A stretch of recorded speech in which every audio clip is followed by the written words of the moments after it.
Hello everybody, welcome to this edition of Lions Pride. And before I start talking with one of our favorite people in the world, I want to make an admission.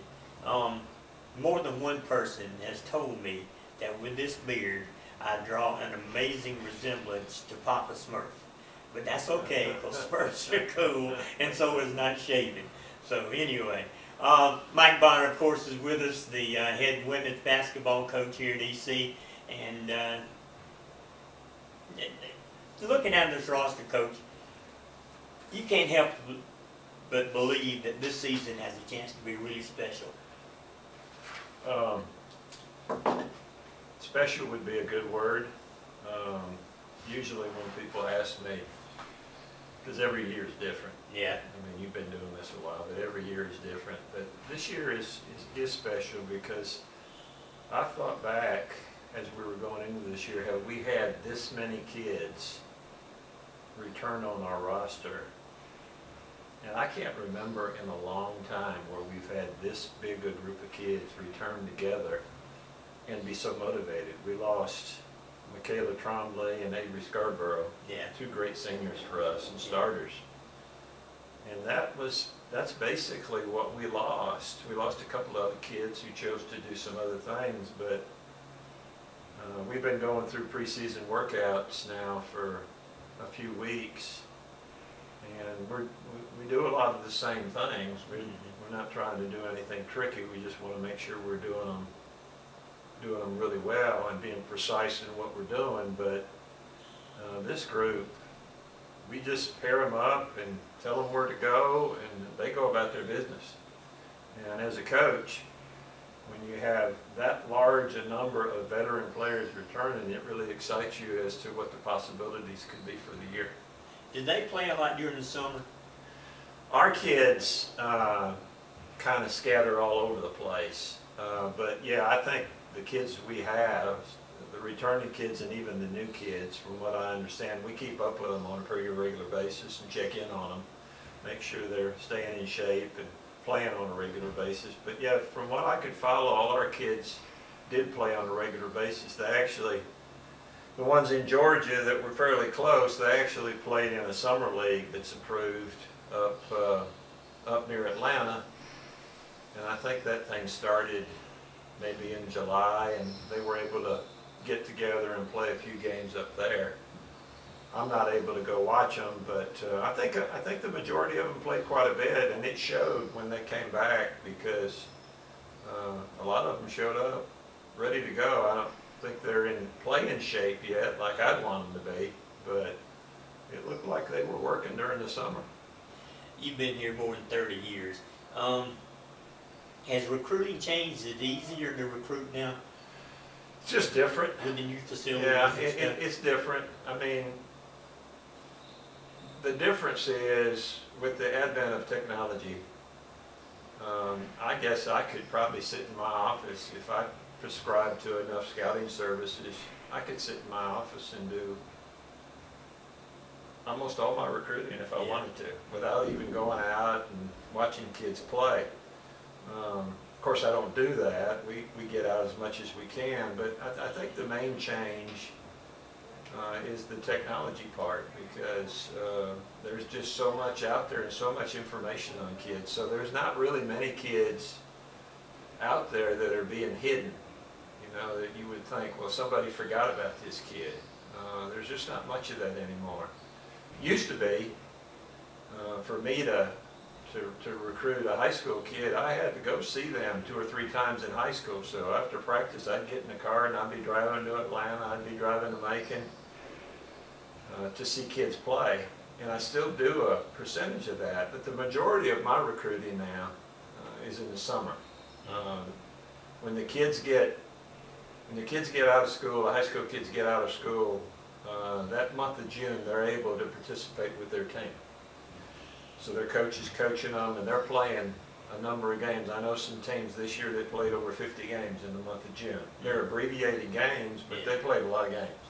So I try to go as much of that as I can, and then early spring, and then in July, it's all AAU tournaments. And it's absolutely amazing how many of these kids get on AAU teams and they play an unbelievable amount of games and tournaments in July. So a lot of my recruiting now, as opposed to being when the kids are actually playing in high school, is done beforehand.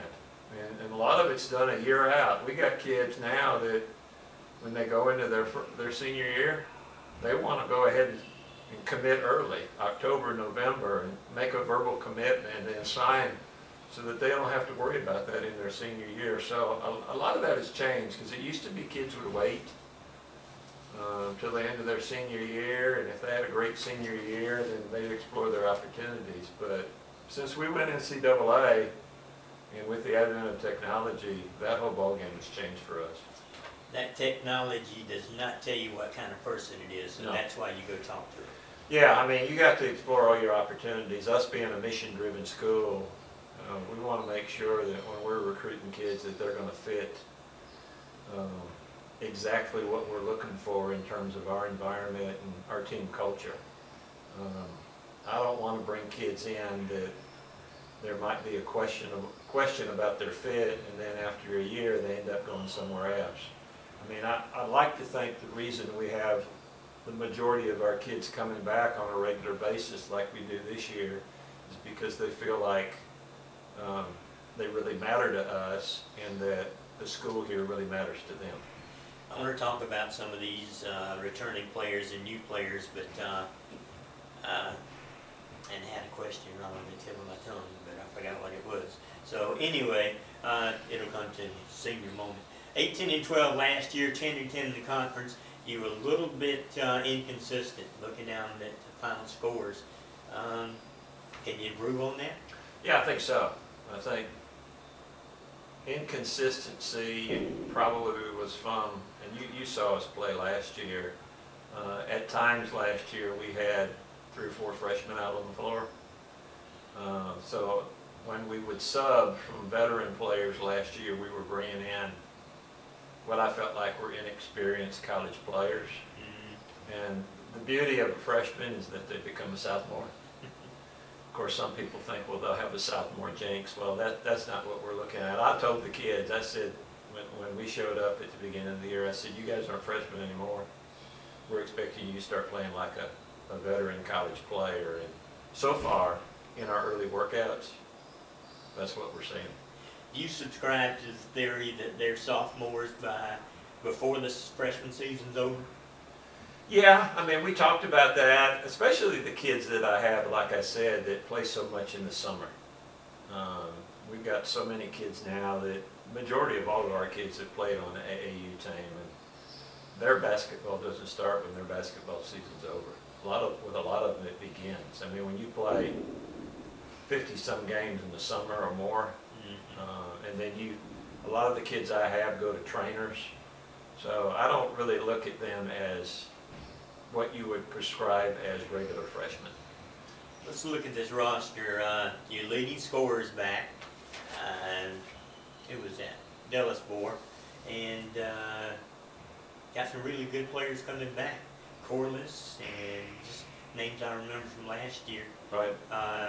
You said Michaela's gone, right? Right. Okay. All right. Who you counting on? Well, obviously our returning players, our core players. I mean, Lachlan, last year, second half of last year, she played as good, I felt like, as any point guard I've ever had. I can think of 3 games when we went back and looked at the stats. She was either 1 assist or 1 rebound from a triple-double at the point guard position. If you look at our stats, she was our leading rebounder last year as a point guard. Yeah. So her leadership and her guidance in regards to our team and being the head of our team at the point guard position is going to be critical for us, and her leadership since she's returned has been fabulous. The other kids that we've got returning that we're going to be counting on, Hannah Grogan, a kid that was a freshman last year that set all kinds of scoring records at Lakeview Academy. Came in as a backup last year, and as the season went on all the way to the national tournament, she did nothing but get better and better. And in preseason workouts, she's been working really, really hard. And, I look for her to step up and have a really good year. we've got some other kids at some other positions that are returning that we're really counting on. We've got a couple of kids that are transferring in. Bree Locke, who played over at Flowery Branch, is transferring in. She'll be a sophomore. Bree actually transferred here last year in January. Didn't play at the former school she was at, transferred in, practiced with us all through the spring. So she's like one of our regular veteran players. We're counting on her to come in and play at that 4 and 5 slot where we lost Avery Scarborough. She's a very versatile player. She's capable of playing 3 or 4 different positions for us, so we're looking for big things from her. We had another transfer come in that's going to be a junior. She's actually from Moscow, Valerie, and I'd pronounce her last name, but I'd get it really confused. I'll get it right before the season's over with. Yeah, help me with that. But Valerie is a left-handed 5'8", 5'9" guard that shoots the 3. She puts it on the floor, handles the ball really well, very versatile in our offense. She could play 1, 2, 3 for us. We had some freshmen that we'd signed. Lexi Sigamy from Flowery Branch is a little point guard that's about 5'3", 5'4", and I don't know if you know much about Flowery Branch, but they've been to the Final Four the last 2 years, and she's been their starting point guard. She's going to come in and give us a lift at the 1 or the 2. The thing about Lexi that's so beautiful is that she could be the best shooter we have on the team. And from the 1 or the 2 position, I think that's going to give us a big lift. Signed a 6'2" girl from Jefferson, Nia Johnson, who I think has looked really good in preseason workouts. She's working really hard. She's really physical and strong inside. We needed some more size inside. So I'm looking for her to come in and help us at that 5 position. One of the returning players at that 5 position, Hope Forrester, she came in at the end of last year, if you remember, had some really, really good games for us. She's about 6'2", very versatile, kind of play from 15 feet in, can do a lot of different things for us. So we're looking for her to come in and give us some strength at that post. I mean, I could go on. We've just got a lot of different positions that can intermingle with each other, and with our 4 and 5 type offense, it's going to be interesting to see how people try to guard that. We signed another kid from Banks County, Allison Smith, who scored over her 1,000th point last year in high school, from Banks County High School. She could play a 2, 3, or a 4 for us, and in preseason workouts, she's looked like dynamite. So it's going to be interesting to see how it breaks down, but I'm really excited about the returning players, the new players, and really excited about the depth that we'll have on this team. 2 players I don't think you mentioned, Emily Draslinski and Marina Bendala. Yeah, both of them, I guess because I haven't mentioned them, they're kind of quiet. They play the forward wing position for us. That's going to be an interesting battle over there with those 2. It was last year. But Marina's actually going to be a junior. I looked at that this morning and I thought, my goodness, it seemed like she was just a freshman. There were games last year at times that she came in and played absolutely great. Yeah. A little inconsistent at times, but in practice she's been very consistent in her effort. And Emily, after she got over that first semester of being a freshman, in watching the games, you can vouch for this. Second half of the year, she was playing as much as the starters. Yeah. And at times gave us really, really good lifts. Emily is just a good athlete that really runs the floor. She's really worked on and developed her shot from the outside. She was one when we played at North Greenville earlier in the year. We went in down like 20 points at halftime. She was the one that hit the game-winning 3-pointer at North Greenville, probably the middle part of the second half of the year. You and I could talk forever, but I want to get to the fact that you're going to win your 700th game this season. How does that make you feel? It's exciting. You bringing it up has made it exciting. In fact, we were looking the other day. Every year I put down our record, and Lance and I were looking the other day, and we started adding up all the games.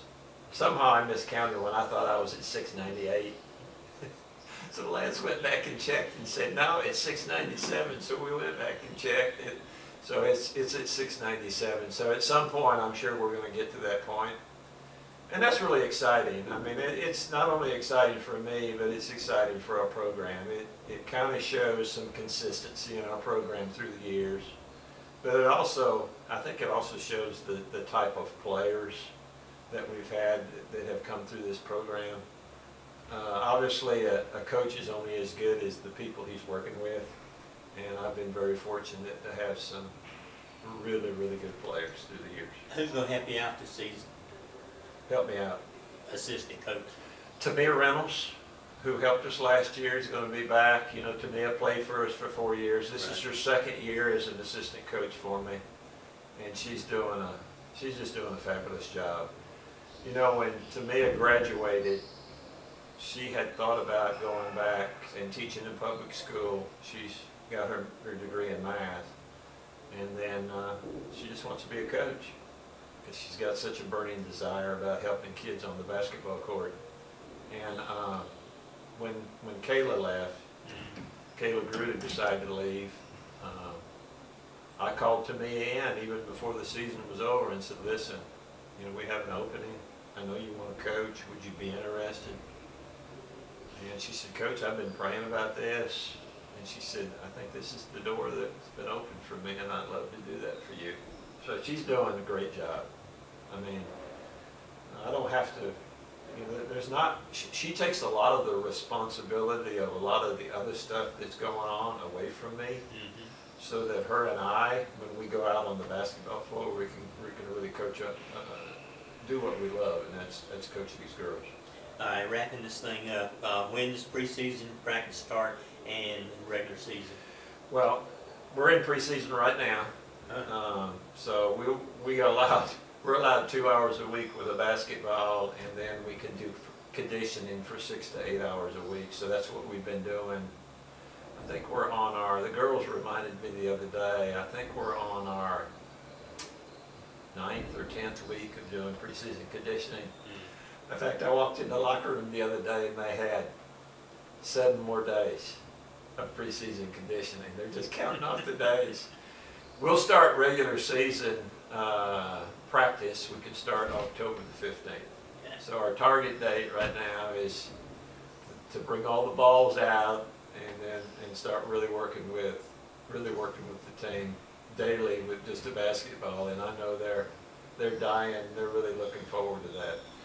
I think they've really worked hard in our preseason stuff, and we've worked them really hard. And I was going to bring up, we record everything we do every year.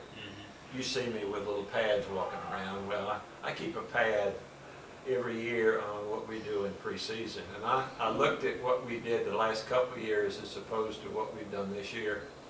And we're so far ahead of what we did last year. So. And I've told the kids that. I said, you guys just need to keep going the direction you're going, because I tell them that what we do in preseason is the start to what's going to set the groundwork for the rest of the year. And if that's the case, which I think it is, then they're setting themselves up to have a really good year. Coach, thanks for your time, and I really look forward to this season. It's going to be a lot of fun. Yep, I feel the exact same way. This team's going to be exciting to watch. Coach Mike Bona, the girls basketball coach here at Emmanuel. And we'll be talking with boys coach, men's coach, TJ Rosini on our next program. We'll see you then.